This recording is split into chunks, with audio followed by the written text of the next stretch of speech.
اعوذ باللہ من الشیطان الرجیم بسم اللہ الرحمن الرحیم الحمد للہ رب العالمین والصلاة والسلام علی اشرف الانبیاء والمرسلین وآلہ الطیبین الطاہرین۔ گزشتہ درس کی نماز برائیوں سے روکتی ہے کا ایک تتمہ ہے کہ اس میں ہم نے اس آیت کی تفسیر میں یہ بیان کیا کہ نماز خود برائیوں کو روکتی ہے۔ دوسری تفسیر یہ ہے کہ نماز برائیوں سے رکنے کے لیے سبب ہے، اس وجہ سے کہا گیا ہے کہ نماز برائیوں کو روکتی ہے، خود براہ راست روکتی ہے یا برائیوں سے رکنے کے لیے نماز سبب ہے۔ نماز کی وجہ سے نمازی برائیوں سے رکتے ہیں۔ دونوں تفسیر جو ہے وہ قابل قبول ہے اور روایات کی روشنی میں دونوں تفسیروں کی تائید ہوتی ہے کہ نماز خود بھی برائیوں کو دور کرنے کے عوامل میں سے، جیسا کہ دوسری آیت ہے ان الحسنات یذہبن السیئات، اور دوسرا یہ ہے کہ نمازی جب نماز پڑھتا ہے تو وہ دوسروں کی بنسبت وہ برائیوں سے دور رہتا ہے۔ اس کو یہ احساس ہے کہ میں نے نماز پڑھنا ہے اور کپڑے پاک ہونا چاہیے، جسم پاک ہونا چاہیے اور جگہ بھی پاک ہونا چاہیے، حلال ہونا چاہیے، حرام نہیں ہونا چاہیے، جس میں کپڑے حرام نہ ہو۔ اس قسم کی نماز کے لیے جو ضرورت کی چیزیں ہیں اس کی وجہ سے بہت سی برائیوں سے آدمی بچتا ہے۔ جو لوگ نماز نہیں پڑھتے ان کے لیے نجاست و طہارت کا سوال پیدا نہیں ہوتا۔ نجس ہے تو کیا ہوا؟ کچھ نہیں ہوتا، فرق نہیں پڑتا، اس کا کوئی زندگی کا کوئی کام جو ہے وہ خراب نہیں ہوتا، نجس ہونے کی وجہ سے کچھ نہیں ہوتا۔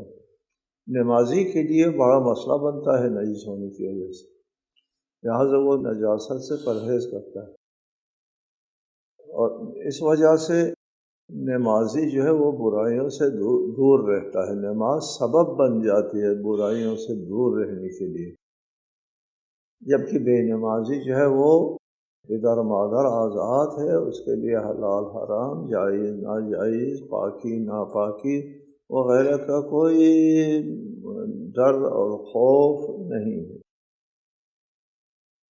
اس کے بعد ارشاد فرمایا وَلَذِكْرُ اللَّهِ أَكْبَرُ، نماز ذکر خدا ہے، اللہ کی بندگی ہے اور اللہ کا ذکر ہوتا ہے نماز میں، اور ذکر خدا اکبر کی دو تفسیر ہے۔ اب ذکر اللہ اکبر، اور اللہ کا ذکر بہت بڑی چیز ہے، بہت بڑا ہے، ذکر خدا بہت بڑا ہے۔ ہم بھی جب اللہ اکبر کہتے ہیں اللہ بڑا ہے، اس میں عام طور پر ایک تفسیر یا ترجمہ کیا جاتا ہے اللہ سب سے بڑا ہے، یہ غلط ہے۔ سب سے بڑا ہے، سب سے مراد کیا؟ پورے کائنات کے ہر چیز سے اللہ بڑا ہے۔ پوری کائنات جو ہے اللہ کے خود یکونی ایک حکم، ایک امر کا کرشمہ ہے، اس کی کوئی حیثیت نہیں اللہ کا، اس کے درمیان میں کوئی تقابل نہیں ہے کہ کہا جائے کہ اللہ کائنات سے بڑا ہے۔ کائنات اللہ کے ایک لمحے، یعنی آج کے سائنسی اعتبار سے بھی جو انفجار ہوا تھا اس پر ہم تفصیل نہیں کرتے قرآن، لیکن پھر بھی وہ کہتے ہیں کہ کائنات وجود میں ایک انفجار سے وجود میں آیا، اس انفجار کے اوپر وقت نہیں لگا،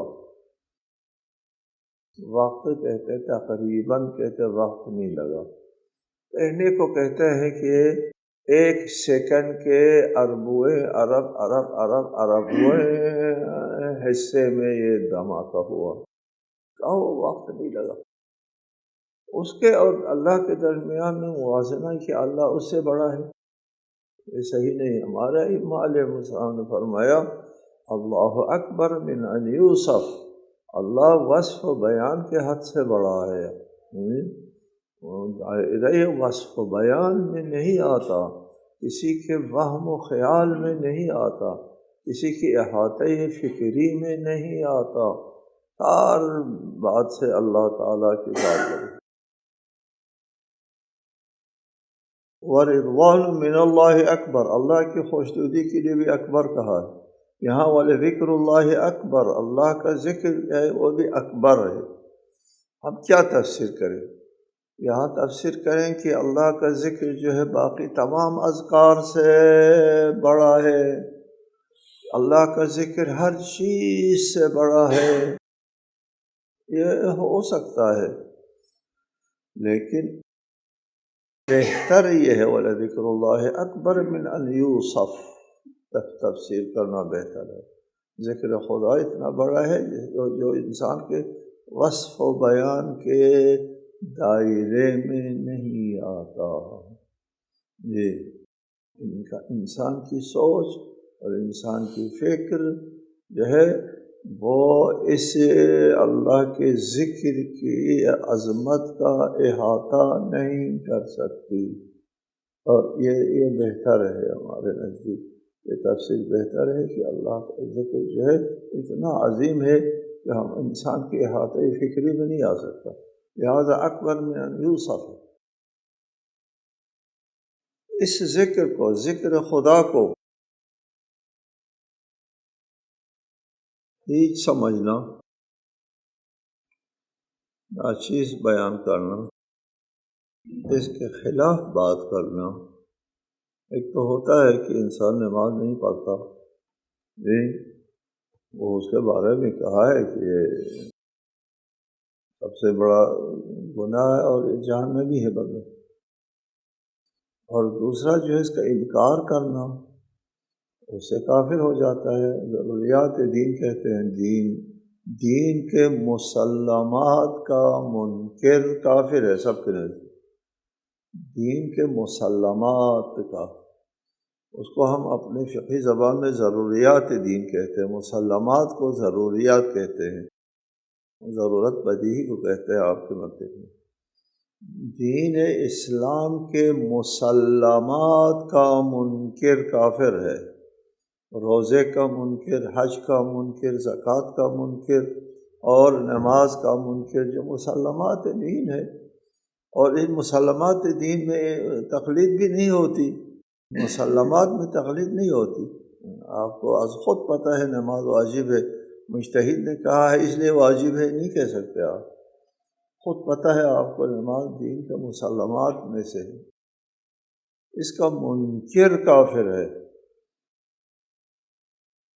اب ایک شخص وہ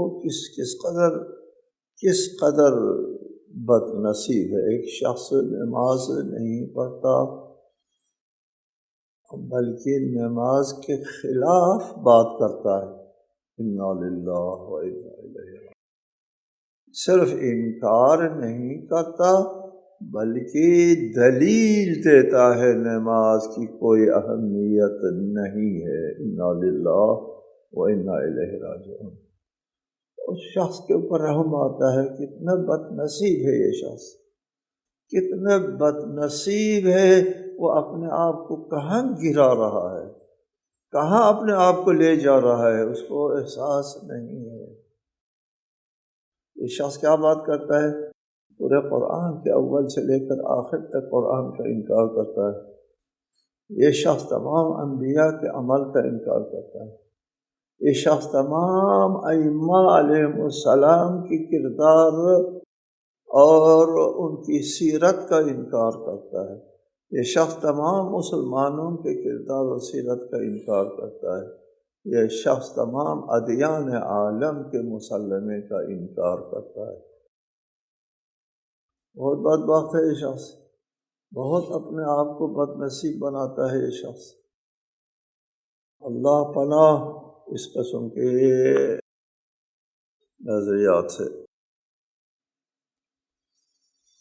وَلَا تُجَادِلُوا أَهْلَ الْكِتَابِ إِلَّا بِالَّتِي هِيَ أَحْسَنُ إِلَّا الَّذِينَ ظَلَمُوا مِنْهُمْ وَقُولُوا آمَنَّا بِالَّذِي أُنزِلَ إِلَيْنَا وَأُنزِلَ إِلَيْكُمْ وَإِلَٰهُنَا وَإِلَٰهُكُمْ وَاحِدٌ وَنَحْنُ لَهُ مُسْلِمُونَ۔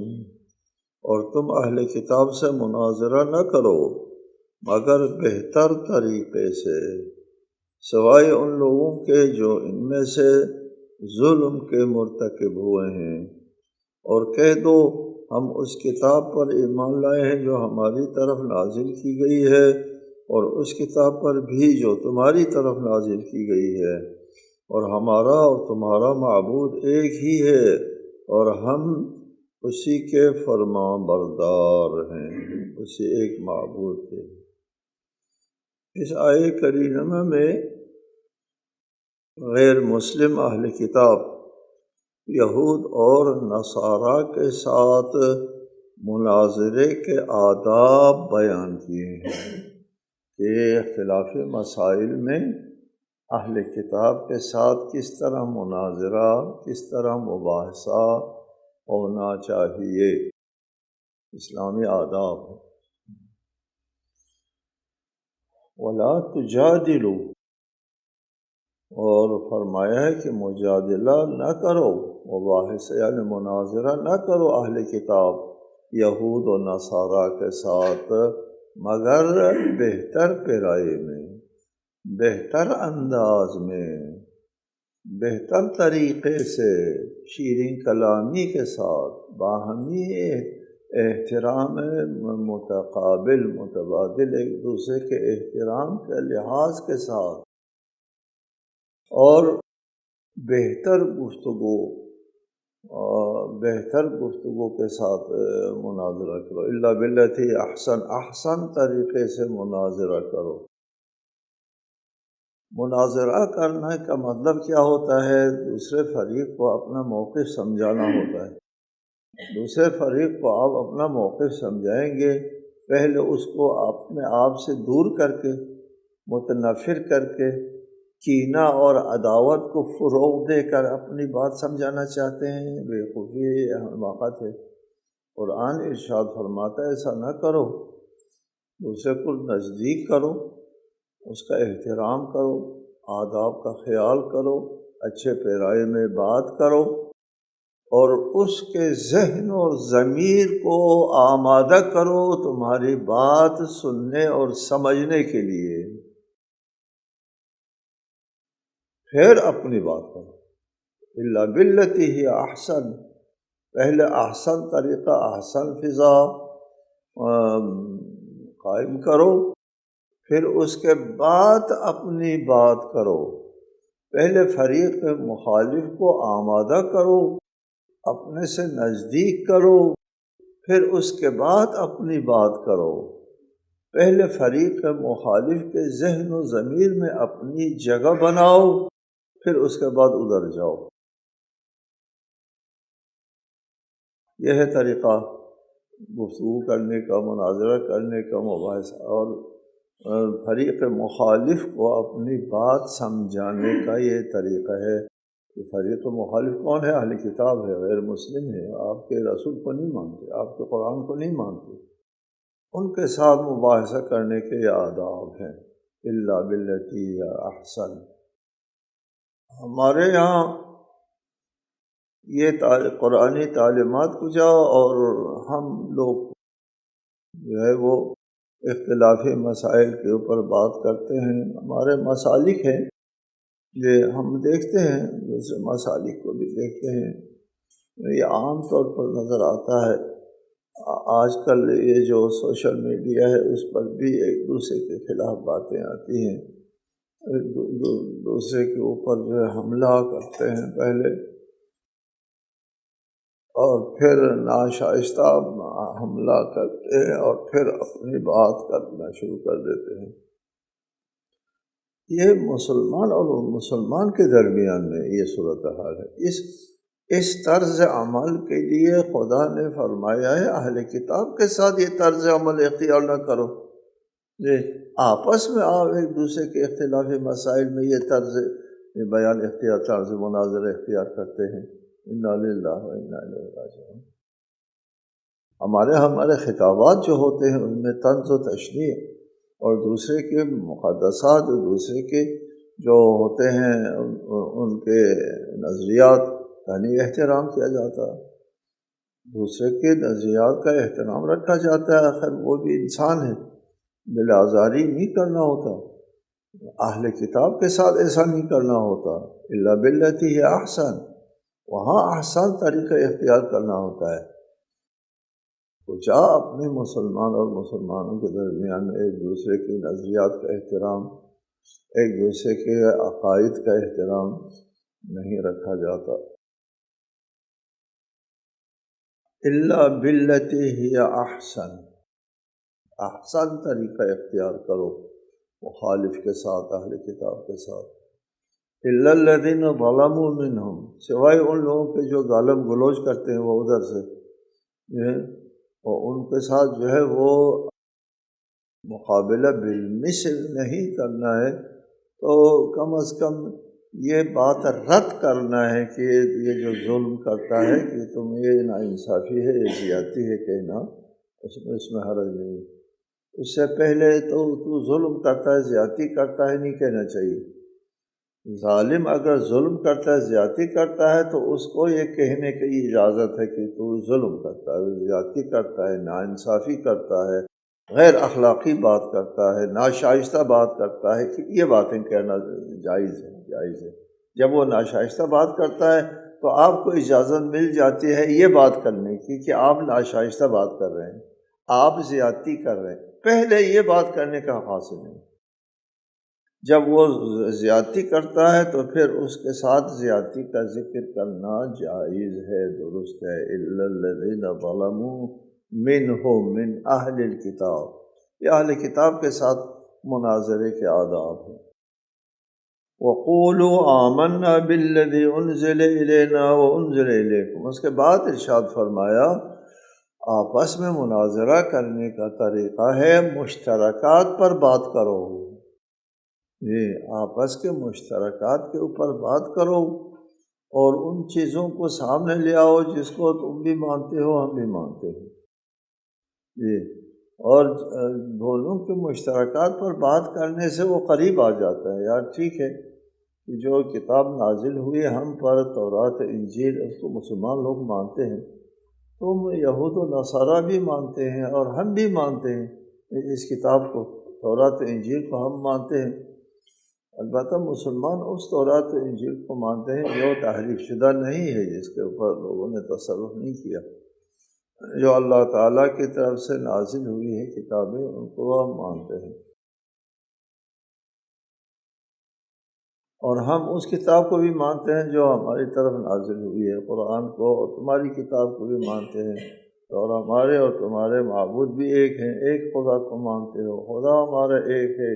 اس کے بعد مشترکات کے اوپر بحث کرنے سے دوسرا فریق آپ کے نزدیک آ جاتا ہے نفسیات طور پر، ان کو نزدیک لانے کے بعد پھر آپ اپنی بات کرو۔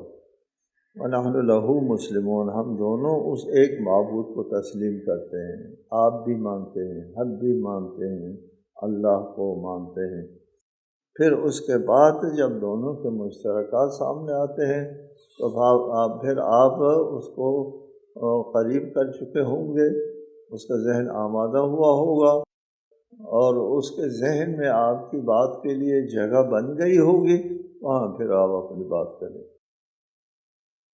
وَكَذَلِكَ أَنزَلْنَا إِلَيْكَ الْكِتَابَ فَالَّذِينَ آتَيْنَاهُمُ الْكِتَابَ يُؤْمِنُونَ بِهِ وَمِنْ هَؤُلَاءِ مَنْ يُؤْمِنُ بِهِ وَمَا يَجْحَدُ بِآيَاتِنَا إِلَّا الْكَافِرُونَ، اور اسی طرح ہم نے آپ کی طرف کتاب نازل کی ہے، اور جنہیں ہم نے کتاب دی ہے وہ اس پر ایمان لاتے ہیں، اور ان لوگوں میں سے بھی بعض اس پر ایمان لے آئے ہیں، اور صرف کفار ہی ہماری آیات کا انکار کرتے ہیں۔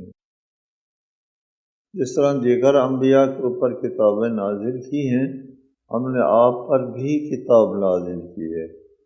انبیاء کی طرف جو ہے اللہ تعالیٰ نے شریعت نازل کی ہے، اور عزم انبیاء کی طرف اور شریعت لے کر کتابیں نازل ہوئی ہیں۔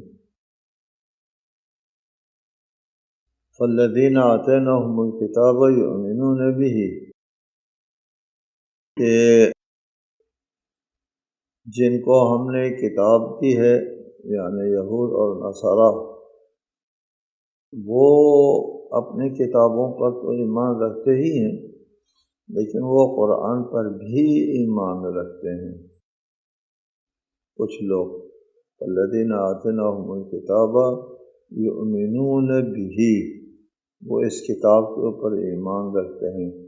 ومن ہؤلاء من یؤمن بہ، یعنی اہل کتاب جو پہلے گزر چکے ہیں رسالۃ مآب کے آنے سے پہلے، وہ سب ایمان لاتے تھے کہ ہمارے نسل ابراہیم میں سے ایک آخری نبی آنے والے ہیں، اور اس کے اوپر ایک کتاب نازل ہوگی، اس پر تمام یہود تمام نصارہ ایمان لاتے تھے، سب لوگ ایمان لے آتے تھے، لیکن رسول کے معاصر لوگوں نے ایمان نہیں لایا، قبول نہیں کیا۔ البتہ ارشاد فرمائے وَمِنْ هَؤُلَاءِ، ان لوگوں میں سے جو معاصر لوگ ہیں، ان میں سے بھی کچھ لوگ ایمان لے آتے ہیں۔ چنانچہ یہود و نصارہ میں سے بہت سے اہل کتاب جو ہے وہ مسلمان ہو گئے۔ وَمَا يَجْحَدُ بِآيَاتِنَا إِلَّا الْكَافِرُونَ، اس قرآن کی آیات کا انکار وہ لوگ کرتے ہیں جو کافر ہے، یعنی حق چھپاتے ہیں۔ مشرک ہوں تو بھی وہ حق چھپانے والے کافر ہیں، اہل کتاب ہو تو بھی وہ حق کو چھپاتے ہیں اور کافر۔ وَمَا كُنْتَ تَتْلُو مِنْ قَبْلِهِ مِنْ كِتَابٍ وَلَا تَخُطُّهُ بِيَمِينِكَ إِذًا لَارْتَابَ الْمُبْطِلُونَ، اور اے نبی، آپ اس قرآن سے پہلے کوئی کتاب نہیں پڑھتے تھے، نہیں اسے اپنے ہاتھ سے لکھتے تھے، اگر ایسا ہوتا تو اہل باطل شبہ کر سکتے تھے۔ یہ بات مسلم ہے، رسالۃ مآب ایک امی قوم میں مبعوث ہوئے۔ یہ عرب جن میں رسالۃ مآب صلی اللہ علیہ وآلہ وسلم مبعوث ہوئے ہیں، یہ قوم امی یعنی ان پڑھ قوم تھی۔ یہاں پڑھے لکھے لوگ نہیں ہوتے تھے، لکھنا پڑھنا نہیں جانتے تھے۔ تاریخ میں لکھا ہے کہ مکہ میں کتنے لوگ ان کو لکھنا پڑھنا آتا تھا، مگر رسالۃ مآب نے کبھی کسی کی کتاب نہیں پڑھی اور کبھی لکھا نہیں۔ یہاں وقوع کی بات ہو رہی ہے، امکان کی نہیں پڑھی کوئی کتاب۔ رسالۃ مآب کسی بشر کی، کسی انسان کی لکھی ہوئی کتاب پڑھیں، یہ سوال پیدا نہیں ہوتا۔ کسی انسان کی لکھی ہوئی، کسی بشر کی لکھی ہوئی کتاب پڑھیں اور اس سے استفادہ کریں، انا للہ، یہ قابل تصور نہیں ہے رسالۃ مآب کے لیے۔ وَمَا كُنْتَ تَتْلُو مِنْ قَبْلِهِ مِنْ كِتَابٍ، آپ اس قرآن کے نازل ہونے سے پہلے کوئی کتاب نہیں پڑھتے تھے کہ لوگ کہیں کہ یہ فلاں کتاب پڑھ کر کے یہ باتیں بنائی ہیں۔ یہ باتیں کہاں سے گھڑنا ممکن ہوا؟ اس سے ان پڑھ اور تاریک اور جہالت کے ماحول میں اس کو کیسے پتہ چلا؟ اس نے فلاں کتابیں پڑھی ہیں، ادھر سے کتابیں پڑھی ہیں، اور ادھر سے سیکھا، ادھر سے سیکھ کر کے یہ چیزیں بنائی ہیں۔ نہیں پڑھی آپ نے کوئی کتاب۔ وَلَا تَخُطُّهُ بِيَمِينِكَ، اور نہ آپ لکھتے تھے، لکھتے بھی نہیں تھے، پڑھتے بھی نہیں تھے۔ لوگوں کی بنائی ہوئی کتابیں نہیں پڑھتے تھے، اور اپنے ہاتھ سے کوئی چیز لکھ کر کے یہ وہ نہیں رکھتے تھے یادداشت کے لیے۔ کیوں؟ اس لیے کہ آپ اس کے محتاج نہیں تھے، کسی انسان کی لکھی ہوئی کتاب کے آپ لوح محفوظ کی تحریر پڑھ کر کے آئے ہیں، ادھر کی تحریروں سے تو دور کا بھی واسطہ نہیں ہے آپ کا۔ عرب لوگ آپ کے اوپر الزام عائد کرتے تھے، مختلف الزامات عائد کرتے تھے۔ اذ یقول الظالمون ان تتبعون الا رجلا مسحورا، تم تو ایک سحر زدہ آدمی کی پیروی کرتے ہو، یہ سحر زدہ آدمی ہے، اس پر جادو چلا ہے کسی کا۔ اور کبھی کہا وقال الکافرون ھذا ساحر کذاب، یہ خود پہلے کہا جادو زدہ ہے، کبھی کہتے تھے نہیں خود جادوگر ہے، کذاب ہے۔ یہ فذکر فما انت بنعمت ربک بکاہن ولا مجنون، لوگ کہتے یہ کاہن ہے اور مجنون ہے، یہ بھی کہتے تھے۔ وَيَقُولُونَ أَإِنَّا لَتَارِكُو آلِهَتِنَا لِشَاعِرٍ مَجْنُونَ، کچھ لوگ کہتے ہیں یہ شاعر ہے، اس کو شعر کہنا آتا ہے، دیکھو مخفف مسجع عبارت بنا کر قرآن کے نام سے پیش کرتا ہے، اور ادھر سے کہتے ہیں مجنون بھی ہے۔ وَلَقَدْ نَعْلَمُ أَنَّهُمْ يَقُولُونَ إِنَّمَا يُعَلِّمُهُ بَشَرٌ، اور لوگ کیا کہتے ہیں کہ ایک آدمی ہے وہ آ کر کے اس محمد کو تعلیم دیتا ہے، سکھاتا ہے، تیار کرتا ہے۔ ادھر سے کہتے ہیں یہ مجنون ہے، ادھر سے کہتے ہیں اس کو کسی نے تربیت یہ تعلیم دی ہے۔ مجنون کی تربیت و تعلیم نہیں ہو سکتی، ممکن نہیں ہے۔ مجنون ہوتا ہے، وہ آپ ہزار اس کو تعلیم دے دے وہ قابل قبول نہیں ہے مجنون کے لیے، وہ اپنے جنون میں رہتا ہے۔ سبحان اللہ، ان کی اپنی بات جو ہے خود ان کے موقف سے رد ہو جاتی ہے۔ معلم مجنون بھی کہا ہے، معلم مجنون تربیت یافتہ دیوانہ ہے، دیوانہ تربیت یافتہ ہوتا ہے جی۔